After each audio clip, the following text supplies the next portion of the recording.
All right, hey everybody, welcome to today's Acquisition Council, our monthly best practices and training webinar for sourcing used vehicles from private party sellers. If you are in the car business, especially in the used car business, then you are in the right place. Today is Tuesday, November 16th, 2021. I am Ryan Girardi. Thank you for joining us. It's great to have you here. Whether you are on the live stream, if you are, say hello. And if you're watching the pre-recording, feel free to hit that like button, leave a comment, let us know what you think.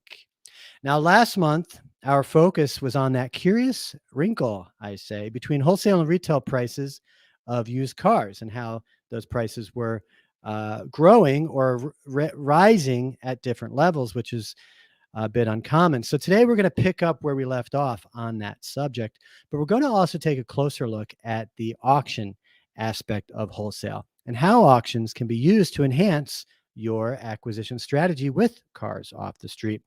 We also plan to talk about best practices related to reconditioning vehicles and how that appears to be changing as well. I have in the lineup, we're going to have Stu Zalud on from ACV Auctions with Ben and myself talking in a few moments.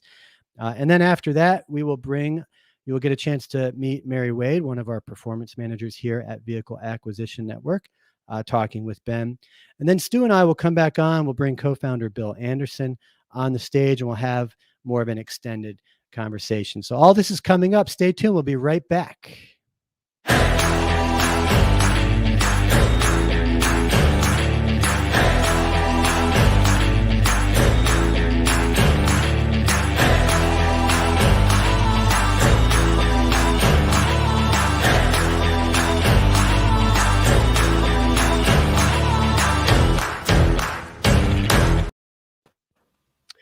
Hello, Stu. Welcome to the program. Great to have you here. How's it going, my friend? Hi, Ryan. Great to be with everybody today. It's everything's going pretty well. I mean, you hit some very poignant points in your intro about the uniqueness of where we all sit today in the world of automobiles, and especially in the world of used automobiles and new as well.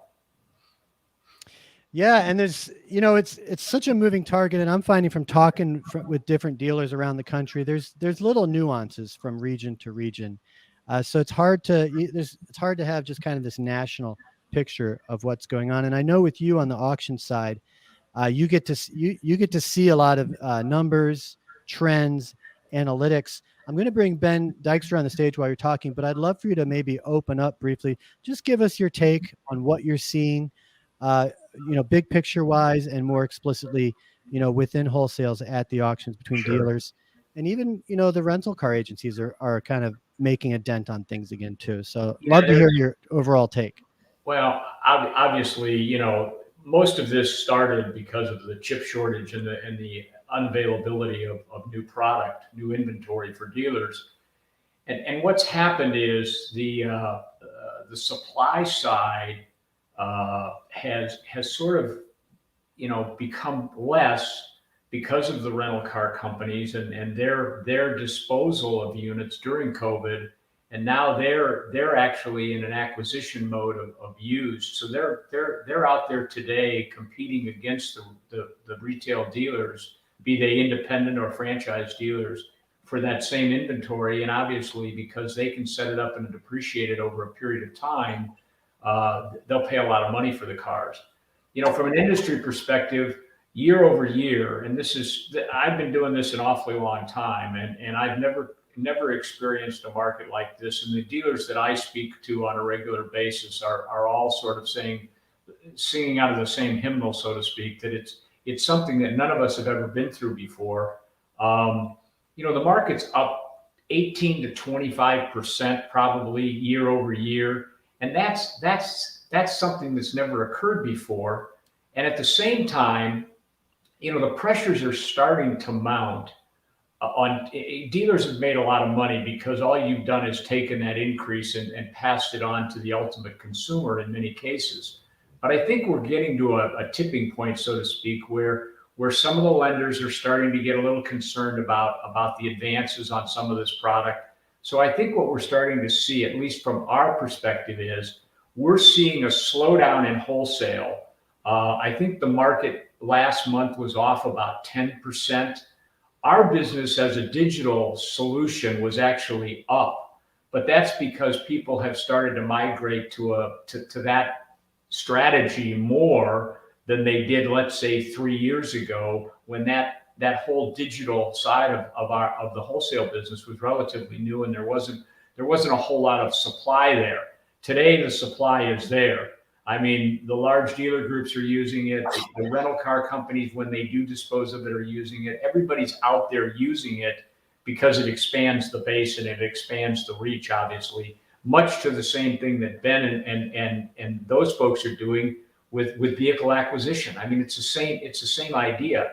Let's make the market, as even though it's maybe not as large, let's make it as big as we can. And you know, the estimates, Ryan, they're still looking to sell, I think, retail used through all sources is still going to be over 40 million cars this year. In fact, I've seen numbers as high as 43 million. And if that holds true, and it is 43 million, that'll set a record. I mean, I don't think this industry in the United States has ever retailed 43 million used units across all platforms, and that would be independent dealers, franchise dealers, and private party sales. I mean, that's the three measurements. Mm-hmm. Yeah, I think 41, 42 is the highest it's ever been. That's correct. Definitely not over 42. And that's specific to actual retail transactions. That's just right. To clarify. Yeah. Yep. Yeah. So we're looking for a record year. I mean, seems to be projected. And what are your thoughts on, is there significance? You know, last month we talked about how wholesale prices were rising at a pace exceeding retail. Is that a concern? Is that an anomaly? And what are we seeing right now? You know, what, 6 weeks, almost 2 months into that trend?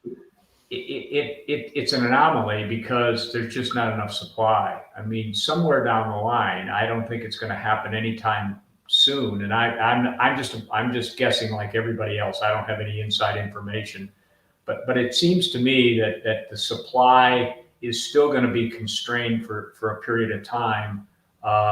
But the demand is there because dealers are searching for ways to create gross profit, and their new car department doesn't leave them a lot of options right now. So to supplement some of that, it has to come out of the used. And I guess what I would add to that is I think everybody needs to take off all their past experience, put it aside, and let's look at a whole new strategy that needs to be developed until this market comes back to normal. And at the same time, the disciplines that you've been able to build, don't throw those out the window. I mean, if the car gets to a level on any platform where it's unattainable for your market based on your experience and your inventory management systems and all the data that you have at your fingertips, don't make that bad decision. You know, have the discipline to let somebody else continue on that path.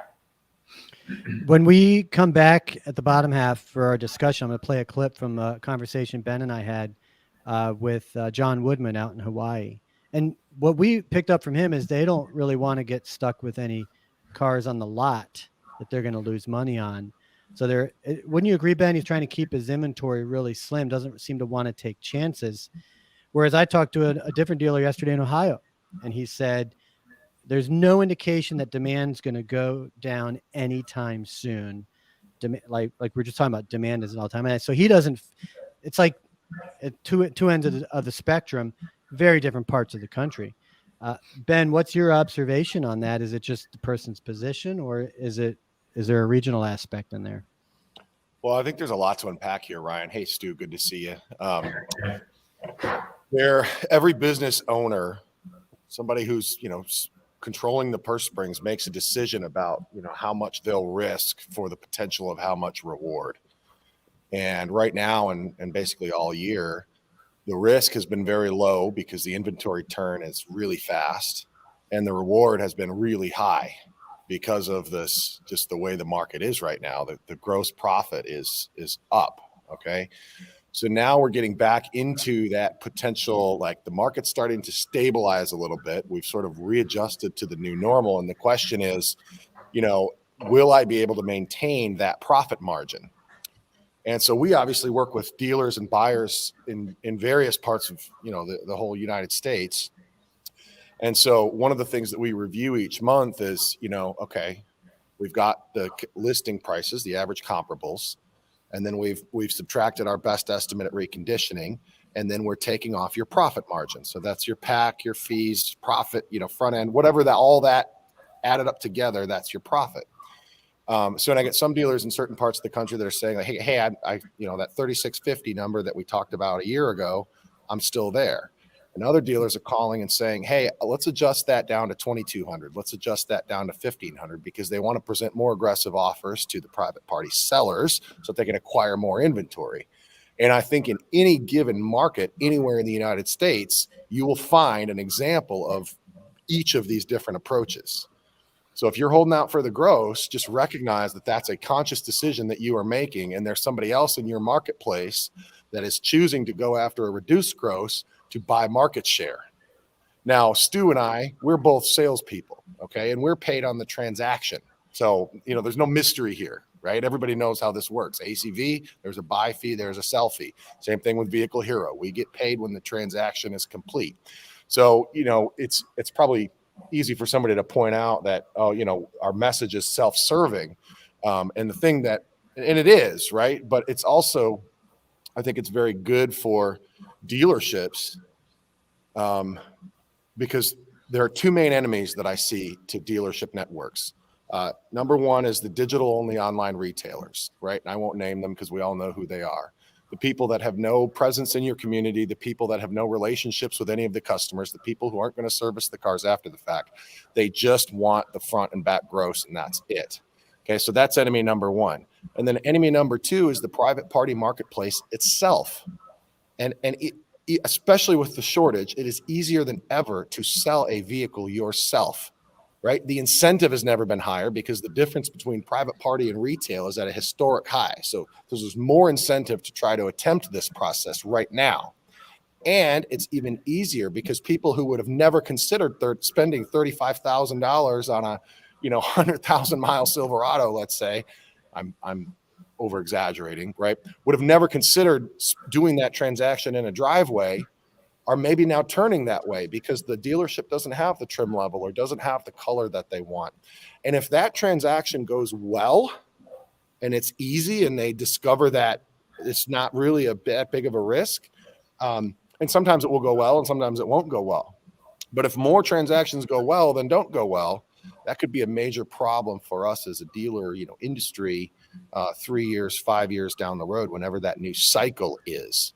So I think now's the time. I'm sorry, Ryan, I'm talking so long here, but I think now is the time for dealers to step up and be problem solvers for the people that are in their town. And that is going to help them build and gain market share. And that is going to be the ultimate defense against any potential downturn or recession that may be coming down the pipeline. The ultimate problem solvers. Yeah. Stu, I have a question for you, but respond to that. Ryan, let me just add one point to what Ben said, and he's spot on.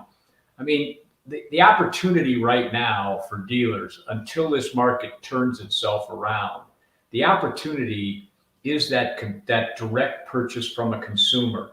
Whether that consumer either buys another car from you or just sells what he has, that opportunity for franchise dealers and independent dealers is staggering.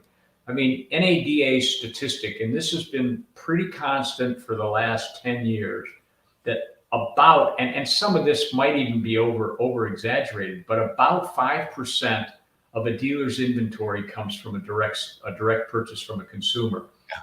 Yeah. The digital people that Ben referenced before, in their case, that number is probably 35 to 50%. Now, I don't think it's 50, but let's say it's 30 to 40% of their inventory, because the perception with that consumer is it's simple, it's easy, and I'm going to get the most money. Reality is that is absolutely not factual. The most money will be paid for by a dealer And obviously there's ways that you can make that easy, simple, extend your dealership. There's ways to compete. ACV has spent an awful lot of time talking about that with all of our dealers and developing solutions where we can actually help a dealer, and the dealer doesn't have to do anything other than put the right number on the car and buy it. And here's the one part of this that I think most dealers overlook. They overlook the fact that some of that stuff is definitely wholesale inventory. So they shy away from buying it. Buy that car as well as buying the car you're going to put on your front line in retail, because you're going to make a customer, you're going to make a friend, you're going to make an introduction. And who knows where that customer is going to go for their next purchase. And if you've bought their car, if you bought their 200,000 miles Chevy Silverado and paid them a lot of money for it, turn that around and wholesale it if it's not something you want to retail, because it's pretty easy to do that right now and make money at it. Yeah, 100%, Stu. I mean, you're spot on with that. And so the focus should be on solving the problem, right? And the vast majority of private party sellers have either recently or at some point in the past had a extremely negative experience with a dealership in the form of some kind of lowball offer, right? That's typically right. Well, I can just do better myself. And in some cases, they're actually encouraged by their salesperson to go ahead and do better themselves. We don't want your car, we've told these people. How can we do this? I've had this conversation with somebody as a salesperson. Hey, you can sell it for more money yourself. We don't want it. It's my boss. I'm just trying to help, right? So we've been preaching this, and you know what? The idea is catching on, and people are saying, well, maybe we can do it ourselves. And we need to reshift the focus away from that old school thinking and towards, like, if I can make $1, if I can get an instant market report from ACV and I know that I'll cover my cost and I'll make $1, then for $1, I can solve a problem. I can shift the narrative, right? So and I'll only make $1, but I'll be a problem solver in my community. And that's the message that I've been trying to preach, and the attitude that we're encouraging our dealer network to adopt. Let's make that part of the discussion as we planned. We need a segue into our meeting our performance manager today, Mary Wade. But Stu, I do have one question for you just to wrap up this conversation. And thank you again for being here for this. I think vAuto calls them bronze vehicles, the ones that have a lower, how do you define a bronze vehicle? They're a lower investment value or grade. Right? Cars that they're not going to make much money on. They're sitting there on the lot. I think Dale Pollak's, he said you have two scenarios. You can sit on them and kind of hope that the price is going to go up and you're going to make money on them, or you could choose to really just move them now and kind of cut your losses. Do you have an opinion on that, or is it circumstantial for every dealer? Well, I would tell you that if it's not something that has worked for you, it's certainly a desirable car somewhere in the ecosystem.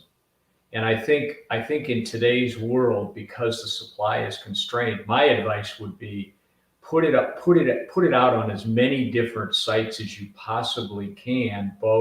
You can put it out on a retail site. It doesn't cost you anything. Just make sure that once you get rid of it, you take it off the retail site.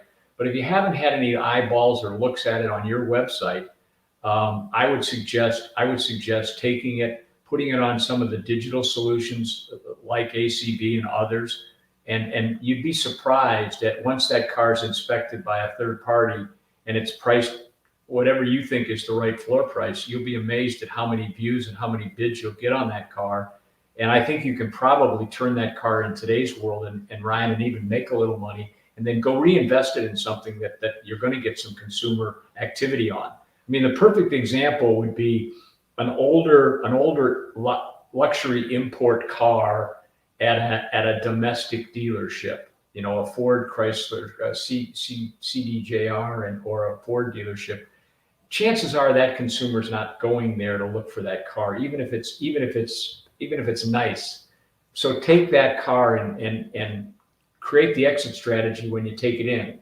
Don't shy away from it. Put the right money on it, own it, But if it doesn't move, I don't think I would sit and wait for that consumer. I really don't. Yeah, mainly because wholesale prices are are where they are. You might as well get what you can. That's for it. right. I mean, take advantage of that side of the equation right now. You can do that. And again, even if it's a loss, I think the loss is going to be significantly less than if you just let it sit. Letting it sit there. And wait. Yeah. Mhm. All right. And that's proven capital. You know, I mean, that's money that you could turn around and invest in something you could make. To Ben's point, you could make your $3,600 gross or whatever the number is. I agree. I agree with that. I'm getting a video prepared real quick, you guys. I should have done this before. Okay. Nope, that's not it. Sorry, I'm gonna have to skip on that. We're gonna segue into our performance manager segment. We got Ben and Mary Wade lined up. So Stu, thank you very much. We'll see you in a few minutes for our panel discussion. And I will get Ben and Mary up here. 1 second, folks.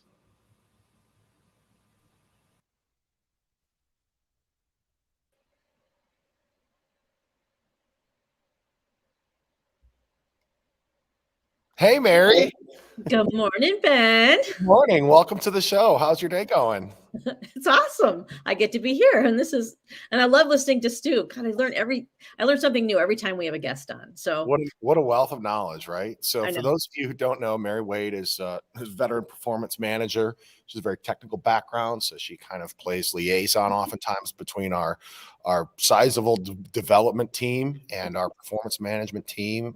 She shines in that role. Mary, you are very into relationships, and so one of the things we like to do on this segment is ask you, are there any standout, any great stories or any successful strategies that are working? What do you see, boots on the ground? What do you hear? And I have a question I've been searching for a way to stump you. I really would like to stump you live here on the show. Oh God. Because you always have good things to say. So I've been searching, and I think I'd like to just ask you one question, if that's okay. Sure. And then see how you shall respond. No. Do you think that Vehicle Acquisition Network as a tool, right, as a software tool, is it a buying platform, or is it a lead generator, lead aggregator, right? Is it a buying platform, or it is a lead aggregator?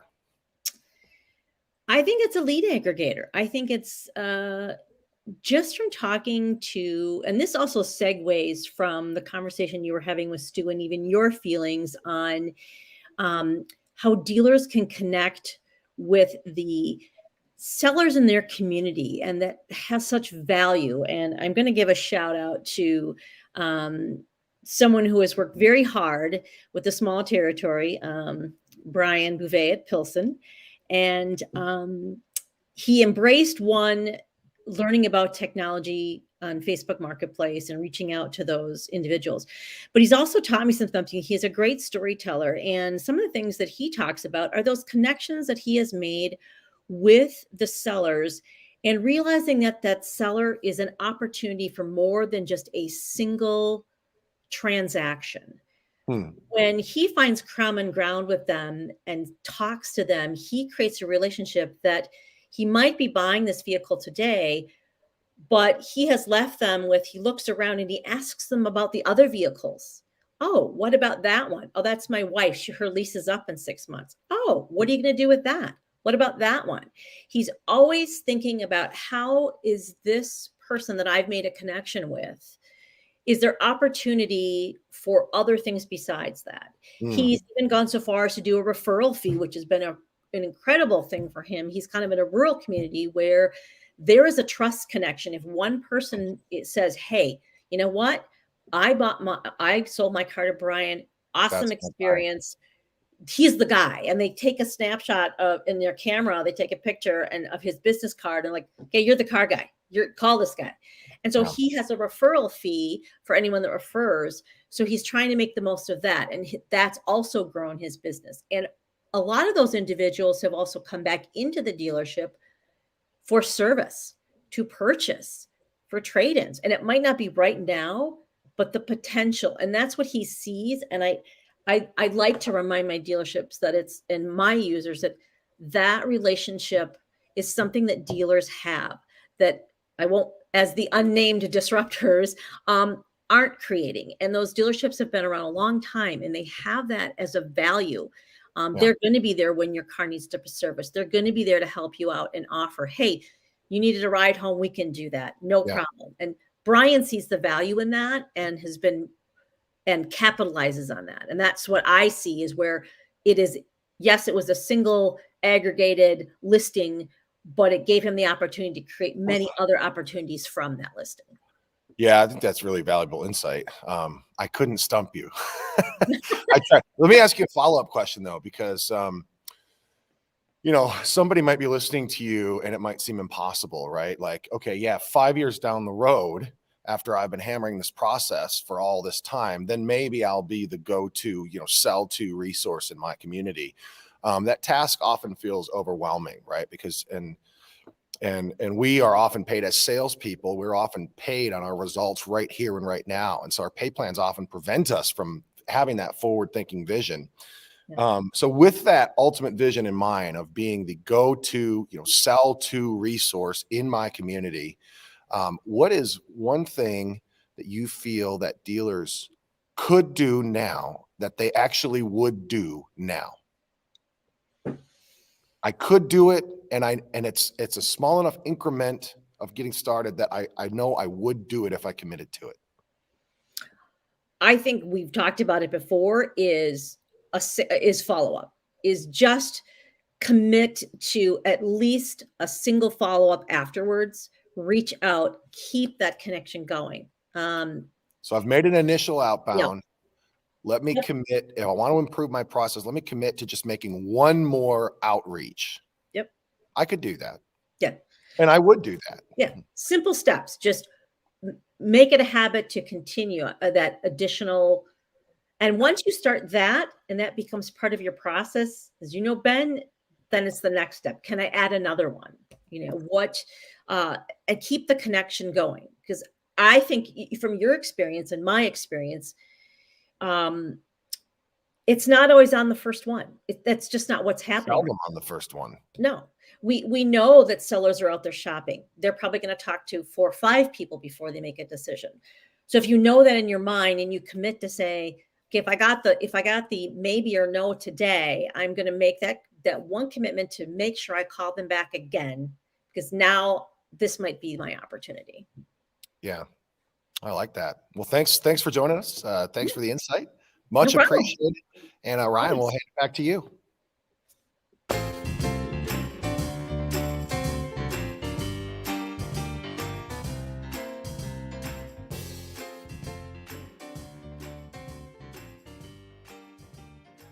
I think we got off on the wrong foot last auction.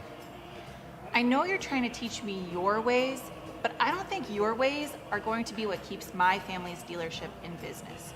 Everything has changed. The internet. Yes, Hank, the internet. And it's high time you realize that the auction is not the only place to buy vehicles. What you're talking is sacrilege. Blasphemy. Auctions are the perfect place to buy cars. How? Well, at least you get to see them. Can you drive the cars? A little. I mean, it's frowned upon, like pulling your chair up to a buffet. They don't like it, but you can sometimes get away with it for 15 to 20 seconds. It just seems like this place was designed to financially, emotionally, and physically distract you. It's the only way I know how to fill your basket without having to find them through trade. But it isn't. Have you heard of Vehicle Acquisition Network? Give me your phone. Okay, you're gonna need a new phone. But I love my phone. Aren't you tired of spending countless hours in the car, on planes, in the lane, just to be outbid by someone online? You know I am. Imagine not having to bid against anyone and talking right to the owner. You can text them, you can call them, you can email them. It's super simple, and Van sets it all up for you. And you don't have to worry about selling them anything. Just sitting back, making offers, and buying vehicles. Sitting sounds nice. It sounds like a funeral. Truth is, Frank, this place isn't what it used to be. It's better. Maybe for some. This used to be our place. I don't think I can make this my only place anymore. I think it's time for this old dog to learn some new tricks. Hank, stay.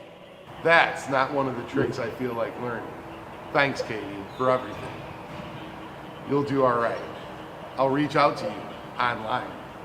I'll be looking forward to it, and I'll be happy to help. Hank. You take care of yourself, Frank. I never thought I'd see the day. Another one bites the dust. You killed him. This place is like the internet, and you're like a virus. No. I'm updated software, and you need a reboot.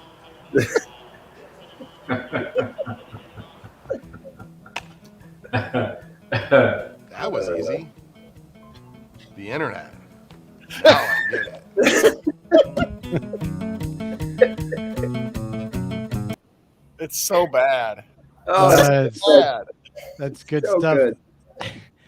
Folks that are watching, just so you know, if you go to Buy With Van, if you go to the blog, all these are up there. There's 12 episodes up there.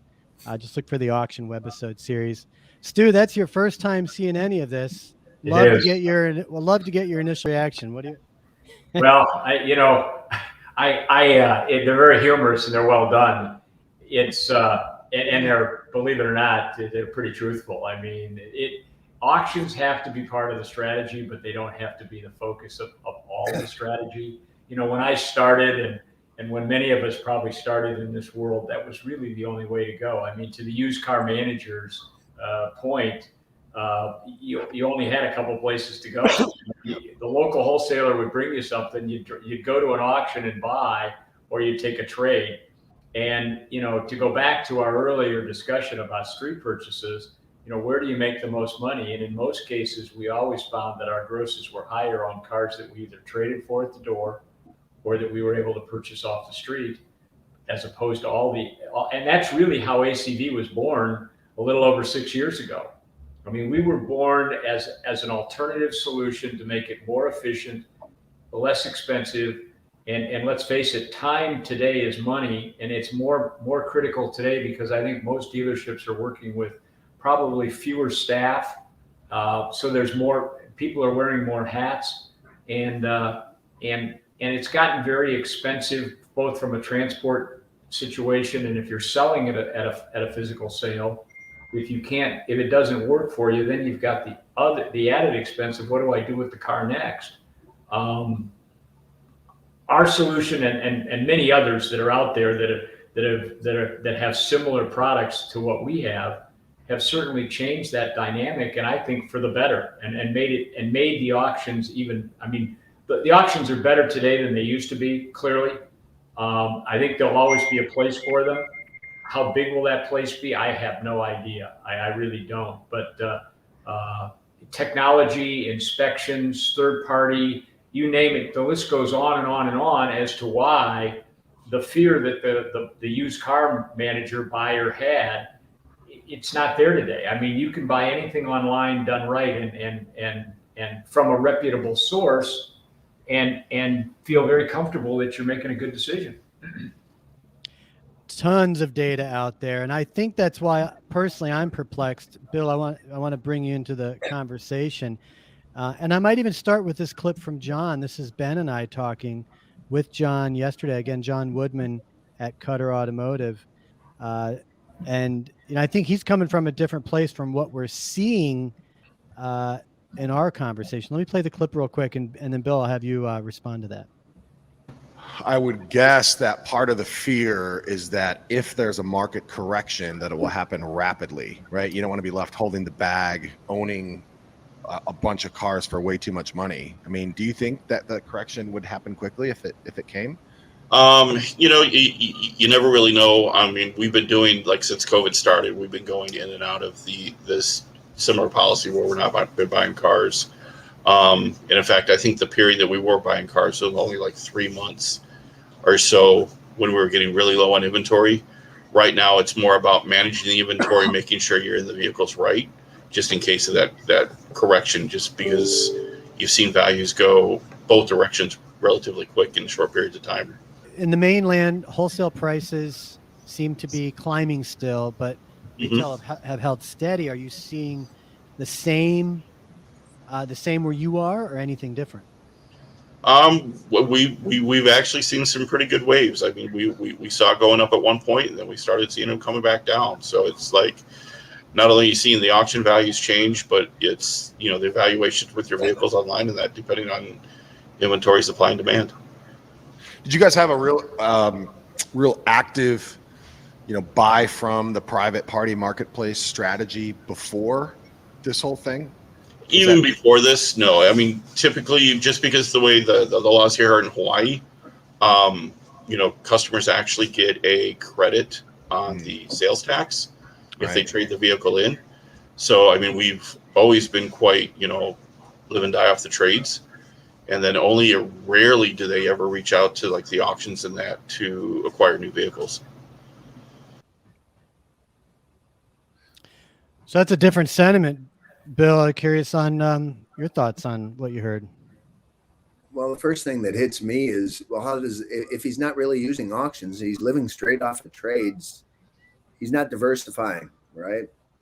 I think you need, I think Stu said it and Ben said it earlier, you need to look underneath every rock at this point to find a deal that you can flip and then make some money on, because that's what dealers do. We buy and sell cars for a profit. Not ridiculous amounts of money. I think it's all fair, but I think you just need multiple points to look. I think you're a little, I mean, if you're not, is the guy telling us that he's not buying cars at all right now and he's just living off of straight trades? Yeah, that was yes, that's the decision. So they've done this at various points, right? They just kind of put a freeze on it, say, hey, we're not open for this, you know, unless we really feel like it's a winner, right? Like we're not gonna buy it. But I wonder if you guys can address the concern, right? Which is a real concern. If a market correction happens, if there's a crash, you know, if it happens fast, I'm potentially left holding the bag. If something like that were to happen, do you guys see it happening really fast, or do you see it happening over a period of several, inventory turns? My opinion, Ben, it's not going to be as rapid as some of the other corrections that we've seen from time to time, just because the competing side of it, the new car side of it, is not going to change anytime overnight. I mean, they're not going to take a lot that normally has 300 cars on it and now has 25 and get it back to 300 in 30 days. It just won't happen. And if they can convince the consumer, and Ford's trying this very, very hard right now, if they can convince that consumer to go back to an order model, which basically was the way we all operated in the 80s, in the late 70s and early 80s, we operated on 60 to 70% of our sales were ordered vehicles, as opposed to today being probably under 10 pre-COVID, right? If they can convince the consumer to go back to that model, then I don't think the correction is going to happen nearly. I mean, it's going to take some time. It's not going to stay it's not going to stay at 15 to 20%. But when it goes back down, the people that react to that change quickly will be the winners. I mean, I think everybody's got inventory. You always had inventory that was out of line. No matter where we've been in the ecosystem, everybody had aged inventory. And that aged inventory was water, whatever you wanted to call it in your inventory or in your system, but it was money that was really not there, right? So that's always been the case. It will be the case again. It's probably the case right now. If you went out and looked at everything sitting on your lot right now, I guarantee you some of that stuff is over a wholesale value. It is. So the guy who's disciplined, the guy who has a lot of exit strategies in place, he's going to have far less of exposure than the guy who says, hey, tomorrow it's going to get better. I'm holding on. I've had the car 60 days. I'm going to keep it another 60 to 120 days or whatever it is. I know I'll get my money back. That's not a good move. Even with the F&I and the add-on and the back end and the backside of the business of the retail contract. It's almost like, Stu, the more things change, the more they stay the same. Amen. That's absolutely true. The thing that's helped is all the technology that's been added to the ecosystem too. I mean, think about what you all are doing. 2 years or 3 years ago, nobody even thought about that. And now you're in that space and you're doing it and you're making money and you're helping a lot of dealers acquire inventory that they never thought they'd get their hands on, or they wouldn't have a chance to without you in the middle helping put both sides of the equation together. You know, it's the same thing with what we do from the wholesale side of it. And some of the new features that we've added to allow dealers to again, compete against those digital aggregators that seem to be trying to acquire and need to acquire for Wall Street. They need to acquire as many units as they possibly can from anywhere that they can. So this kind of is a nice segue potentially to the conversation about standard recon that I know we had kind of on our agenda here.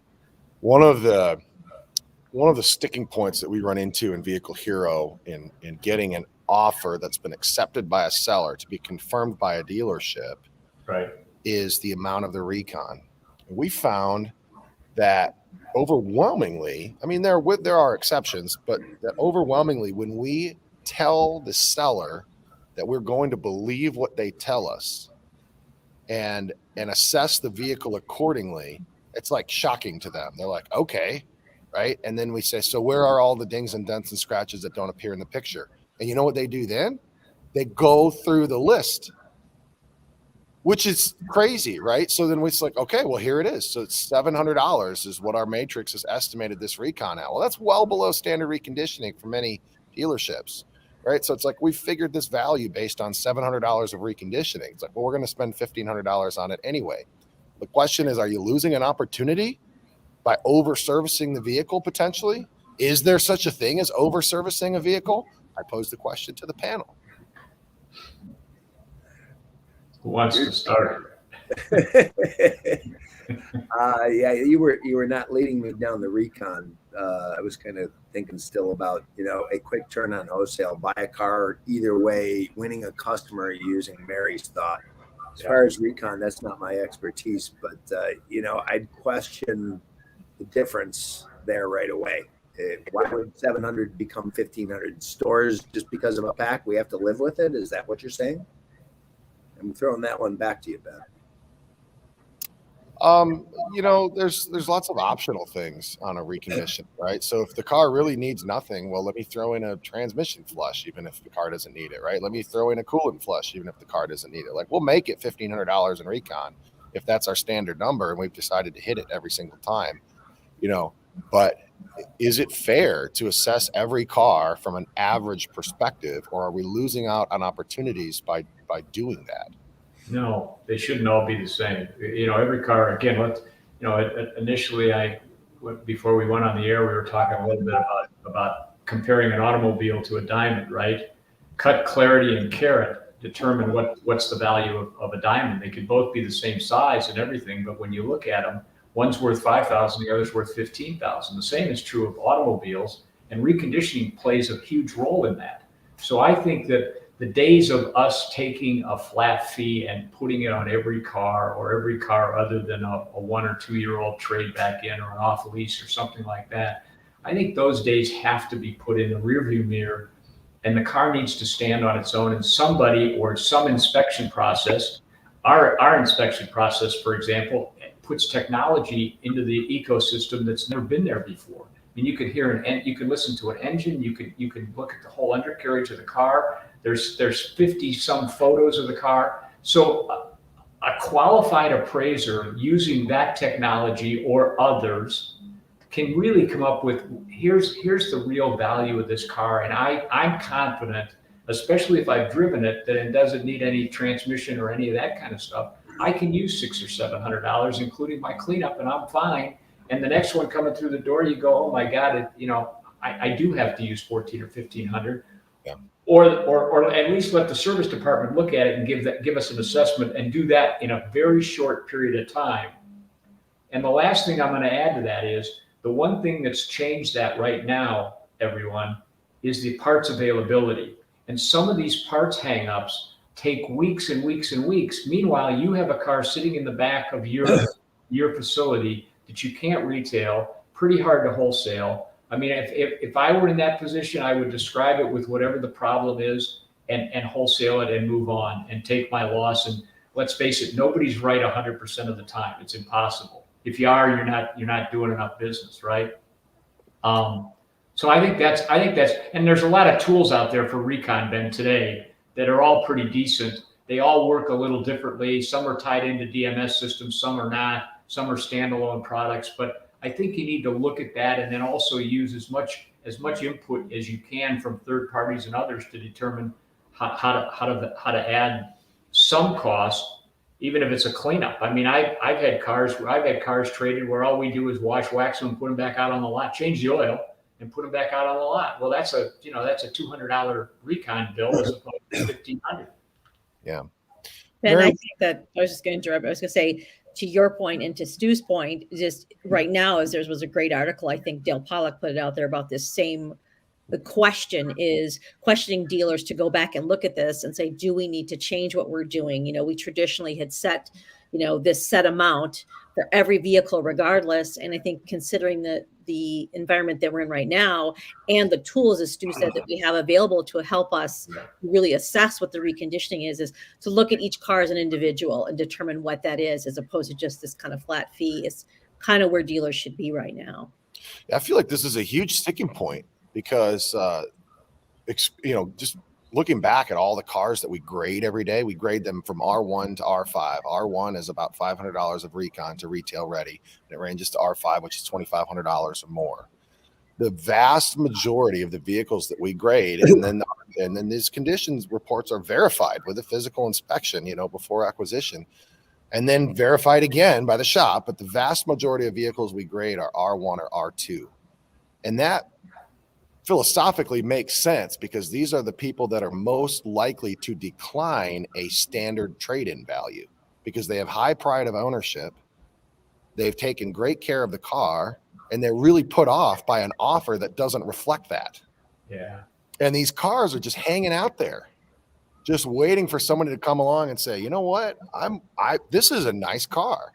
I will pay more than a not nice car for this one. And then I get to solve the problem and build the relationship and all the things that Bill loves to talk about. So. We've built a tool, and it's really starting to resonate with dealers. I think we did 600 or 700 of these events last month across the country. But what we do is we call it a live appraisal or a live acquisition event. And somebody would reach out to whoever they've maybe looked at a car, or maybe you've provided them an opportunity and you couldn't put the deal together, right? The customer wouldn't agree to whatever the dealer was offering.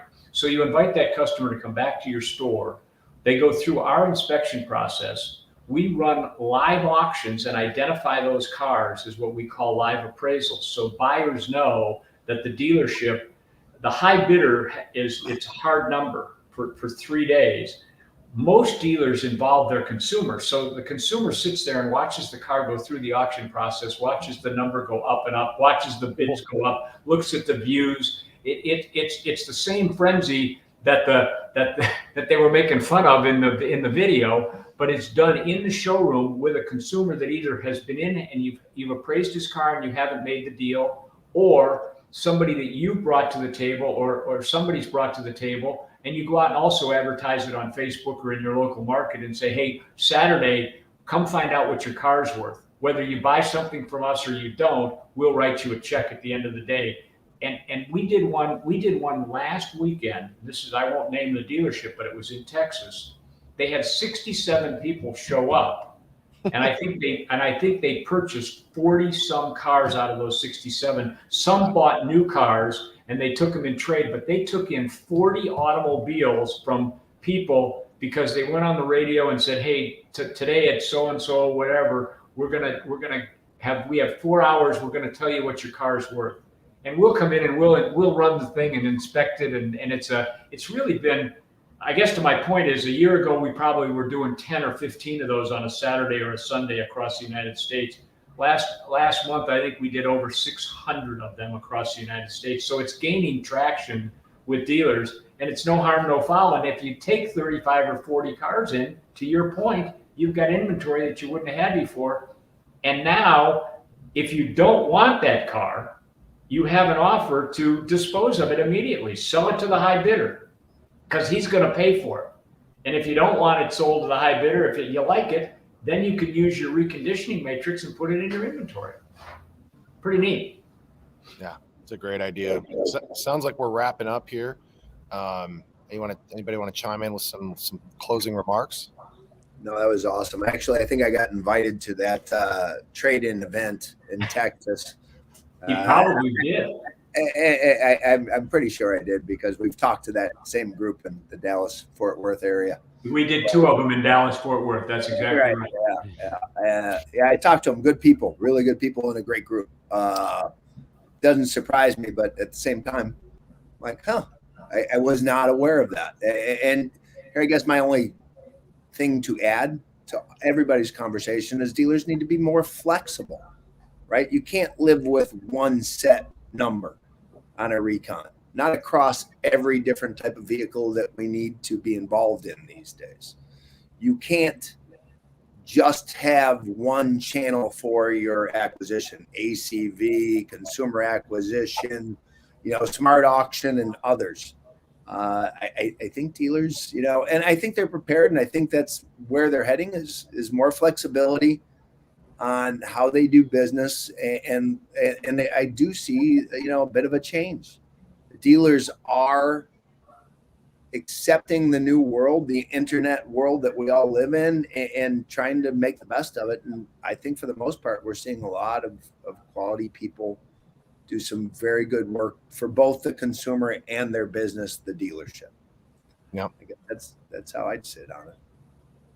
I would conclude by Bill. I echo your thoughts 100%, and just everybody think about trust and transparency. I mean, those are the 2 words that resonate today with the consumer side of the business, and even with the B2B side of our business. It's all about trust and transparency, and if you can develop that, I think you're going to be a winner, no matter what happens in the market, Ryan. And none of us really know. I mean, we can all guess and make pretty good assumptions, but who knows? Somebody will throw a curveball at us and it'll change. The best part about dealers, they can adapt to whatever's thrown their way.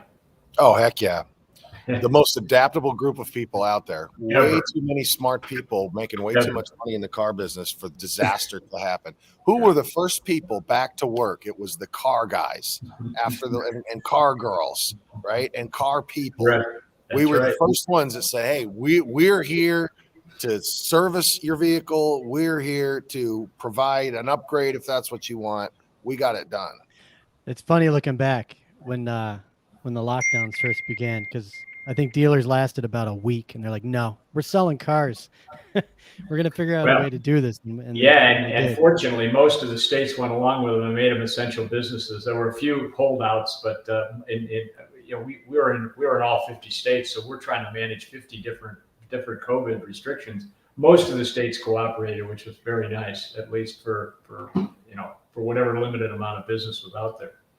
And if anything, has held steady this whole time. I mean, we're talking almost 2 years. His demand has just remained up there, if not increased. Demand has been there, and that's perpetuated. Think the volume of new vehicles would be under 14 million probably for the year, and dealers would have record profits. I mean, I would never, ever believe that. The last time it hit 13.5 million or whatever coming out of 08 and 09, it was a disaster. Guys were ready to pull the plug. Well, folks, this is the Acquisition Council, brought to you by VehicleHero.com and Vehicle Acquisition Network. That's Stu Zalud from ACV Auctions. Thank you so much, Stu, for being here today. You're welcome. Always good to have you. Everybody. Thanks, Stu. And Mary Wade, one of our many performance managers at Vehicle Acquisition Network. Glad you made the show today, Mary. Thank you. And Bill Anderson, co-founder of Van, a regular mainstay here. Always good to have you back. How's it going down there, Bill? It's going wonderfully down here. I'm waiting for you to get on the show from the dock or on a boat. If you want me to do that, I can make that happen. Next month, because it's going to be December for us Northerners. We're going to need a little sunshine. For sure. All right. Ben and I are going to wrap this up. Thanks, guys. Thank you, Bill. All right. So good stuff today. I think we've said what needs to be said, unless you want to add your final word, Ben. The last thing that comes into my mind is the only reason that dealerships exist is to help make the process of getting a vehicle easy, fast and easy. And the only reason the salesperson is there at all is to help make the decision easier, aside from handling the nuts and bolts of the transaction. And, people aren't afraid of the word profit. And I think for me personally, that was the biggest thing that shifted things for me is is being willing to, peel back that final curtain and say, we're going to price this car at this, and we're paying this for it from you. And that's a $3,500 gap. We might get that, but it is a bit of a roll of the dice. The data tells us that if we price it there, it's going to take us on average 62 days to get there. So we may have to accept a lower deal, whatever, but this is how it works. What do you want to do? And when we're at that level of transparency with a consumer, especially when they're selling their vehicle, that really makes the difference. So we exist as dealerships to make it fast and easy for someone to buy a car. We're here as salespeople to help make their decision easier and handle the nuts and bolts of the transaction. Strip all the rest of it away, and you've got a winning combination. And I commend you. You are one of the many soldiers in the industry that's really trying to, change the narrative and the perceptions that consumers have, that the public has with dealers. And I think the industry's come a long way. So it's great to be a part of that. Rock and roll, Ryan. Let's go buy some cars. Ben Dykstra, everybody, vehiclehero.com. That's the full service branch of Vehicle Acquisition Network. And, folks, we do I got to do this. We do this show every month. It's live. And what we do here is we analyze the conversations and we break this up into best practice videos. So if you go to buywithvan.com, click on blog and look at the topics on the side, you'll see best practices. And we make cool little videos. You can also see all our auction episodes. And again, this is the Acquisition Council. If you want to be up here, be part of the conversation and put your 2 cents in and share your experiences, then reach out to me or Ben and let us know. And we'll arrange to get you up here on the show. And while you're at it, check out our Learning Center. A lot of great resources there that you can access, videos, articles, how-to, you name it. It's all up there. I am Ryan Girardi, and on behalf of everybody else, we wish you all great rest of your day. And thanks for being here. We'll see you next month. Take care, everybody. Happy Thanksgiving, everyone. Oh, yeah. Happy Thanksgiving. See you, Ryan. Bye.